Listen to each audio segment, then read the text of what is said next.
Hello everyone, and welcome to a new show that I'll be doing called Cool Character Designs, in which I'll be highlighting shows that feature what I find to be interesting or exceptional character designs. Today, for the first episode, we'll be having a look at last year's uber raunchy high school comedy / dystopian social commentary light novel adaptation, A Boring World Where the Concept of Dirty Jokes Doesn't Exist, or Shimoneta for short. The theory behind Shimoneta's character designs is tied directly into the show's concept. In the future of Japan, censorship has become overwhelming to the point that people can be arrested just for saying dirty words as monitored via collars around their neck, or even for drawing dirty images as monitored by bands around their wrists. These collars and bands are a very important design element as they communicate visually the idea that in this world, everyone is directly shackled to and controlled by the moral system of their society. They communicate the ideas of subservience and obedience, as we typically associate these kinds of collars with pets or slaves.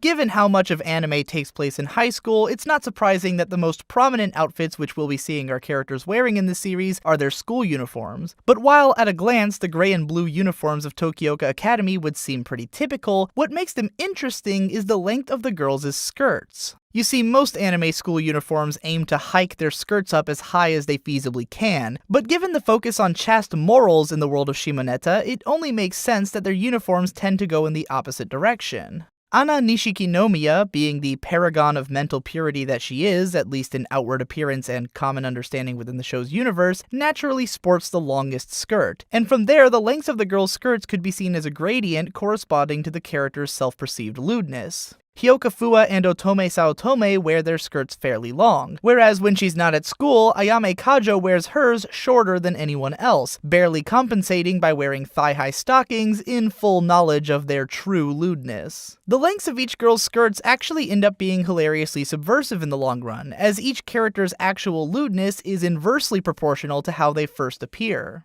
Ayame's design is overall the most interesting in the show, as she transforms her appearance during and after school as if assuming a secret identity. She puts her hair up in a tidy braid, wears her skirt longer, and puts on bulky glasses to look more serious and studious as a member of the student council, but literally and metaphorically lets her hair down at the end of the day, transforming into the more free-spirited girl that she really is. But of course, this isn't even her final form. Blue Snow is Ayame's terrorist alter ego, and easily the most memorable design in the series. It's simple enough, white panties over her face and a white smock covering her naked body, but what's great about it is how it simultaneously communicates the idea of a superhero dressed in mask and cape, which is exactly how Ayame sees herself, as well as the idea of a huge pervert, which is exactly what she's the hero of. I can't help but wonder if this design was also inspired in part by fellow perverted superhero Hentai Kamen. White panties are a universal symbol of sexual purity in the world of anime, which gives this design an interesting level of depth. You see, Ayame believes her ideals to be pure, even if her ideals are that dirty jokes and perversion should not be censored. By wearing these white panties on her face, she's directly subverting the idea of purity in both ours and her society, by suggesting that true purity comes from embracing sexuality rather than from trying to hide it. Her outfit manages to be a powerful symbol, and Blue Snow is both the hero that we need and the one that we deserve.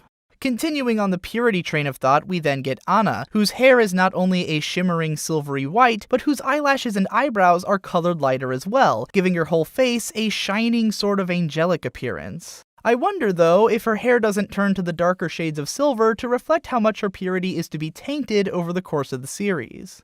Fua Hyoka has one of my favorite designs in the show, being as I'm a big fan of that tired look, and she does appear that way for a reason, as it reflects her tireless pursuit of scientific knowledge. Her sickly green, seaweed-looking hair, in combination with the dark circles under her eyes, gives the impression of something like rotten or bruised fruit, which suits her character well as someone who sort of turned away from the purity of her society and slowly gone bad. Her oversized lab coat goes a long way in making her look goofy at times, yet strangely professional and cool at others, which reflects the way that her character appears in different scenes throughout the show.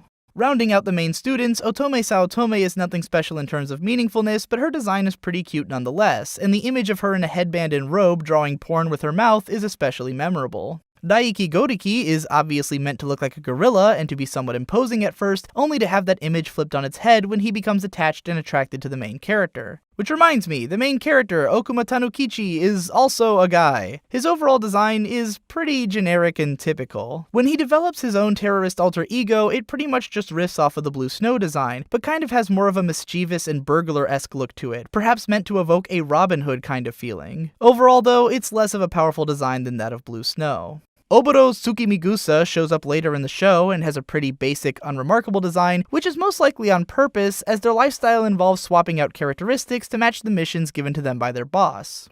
Moving on to characters outside of the school, Kosuri Onigashira's outfits and design are fairly unremarkable, besides the fact that they're usually kind of cute. The main point of attention is her pink hair, which, as Ayame points out, resembles the head of a dick. Kosuri's hair can actually be seen inflating and deflating in accordance with her energy level and happiness, which is obviously meant to mirror the states of male arousal. I don't know how much I would say that this reflects her character uniquely though, so much as it's just one big dirty pun on the part of the show. Lastly, let's have a look at another one of my favorite designs from the series, the head of rival terrorist organization Gathered Fabric named White Peak. What's fascinating about the design of White Peak is its contrast with that of Blue Snow. Both terrorists aim to utilize the purity of white panties in sending their message, but whereas Blue Snow is modeled to look like a superhero, White Peak's twisted and haphazard placement of panties makes him look like a psychotic villain. The way that all of the panties are stitched together is reminiscent of things like the sewn-together face of modern Joker incarnations, or the look of Leatherface from the Texas Chainsaw Massacre. Right from the first time that White Peak appears, it's obvious that he's perverted the message and goals of Blue Snow into something corrupt, which turns out to be exactly true of his long-term goals. And that about wraps up this rundown of what I find interesting and memorable in Shimoneta's character designs. I'll be putting out other videos like this in the future, so stick around on my channel if you're interested in seeing more stuff along these lines. If you'd like to support me in being able to create that content, then consider donating via Patreon by following the links below. And if you want to hear more of my voice, then subscribe to the Procrastinators podcast, which I do with my friends, and to my Let's Play channel, which I do with my brother. Thanks again for watching, and I'll see you in the next one.